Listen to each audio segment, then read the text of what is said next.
अस्सलाम वालेकुम and welcome back to Moorish cuisine. अगर आप कोई ऐसा डेजर्ट ढूंढ रहे हैं जो क्विक, इजी हो और बहुत जल्दी से बन जाए और सबसे बढ़कर तमाम इंग्रेडिएंट्स आपकी पेंट्री में सही निकल आए, उस डेजर्ट को मैंने नाम दिया है पाइनएप्पल फैंटेसी। बहुत मज़े का बनता है, सबको बहुत पसंद आता है।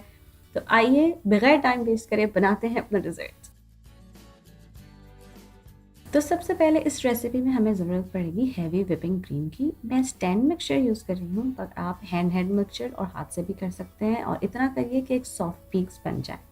फिर एक लार्ज मिक्सिंग बोल में मैं डाल रही हूँ कंडेंस मिल्क, उसके अंदर डाल रही हूँ लेमन जूस, उसको मिक्स कर लीजिए।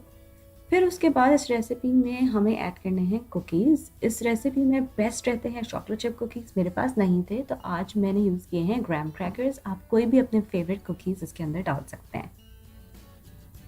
फिर इसको और मज़ेदार बनाने के लिए मैं ऐड कर रही हूँ chocolate chips. Again chocolate chip cookies होंगे तो उसके साथ ये बहुत अच्छे लगेंगे। आप कैरमल चिप्स और बटर स्कॉच और कुछ और भी ऐड कर सकते हैं। मेन इंग्रेडिएंट पाइनएप्पल, मैं इसके अंदर क्रश पाइनएप्पल डाल रही हूँ। फिर हम इसको मिक्स करेंगे इतना कि तमाम चीज़ें कम्प्लीटली मिक्सड हो जाएं।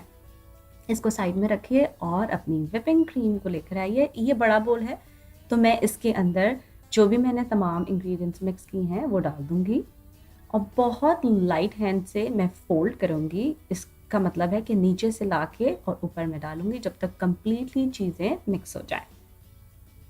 फिर मैंने सर्विंग बोल लिया और मैं इसके अंदर अपना ये मिक्सचर डाल दूँगी और फिर उसके बाद इसको मैं डेकोरेट कर रही हूँ चॉकलेट सॉस से। इसकी और डेकोरेशन के लिए मैंने इसके ऊपर जो पाइनएप्पल चंक्स लिए थे उससे डेकोरेट कर रही हूँ। आप पीसेस भी डाल सकते हैं और अगर चॉकलेट चिप को भी यूज़ कर रहे हैं तो स्मॉल और हाफ चॉकलेट चिप को भी डाल सकते हैं।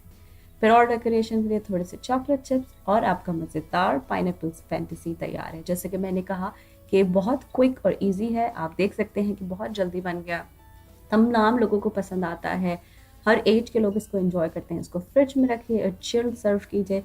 आपको और इस जैसी कोई रेसिपी लर्न करनी है तो प्लीज़ कमेंट करिए और मुझे बताइए आपको कैसी ये रेसिपी कैसी लगी और आप और क्या सीखना चाहते हैं। Once again thank you so much for watching. अगर आपको ये रेसिपी अच्छी लगी तो इन क्लिक्स पे ज़रूर क्लिक कीजिए ताकि आप और मज़ेदार रेसिपीज़ देख सकें।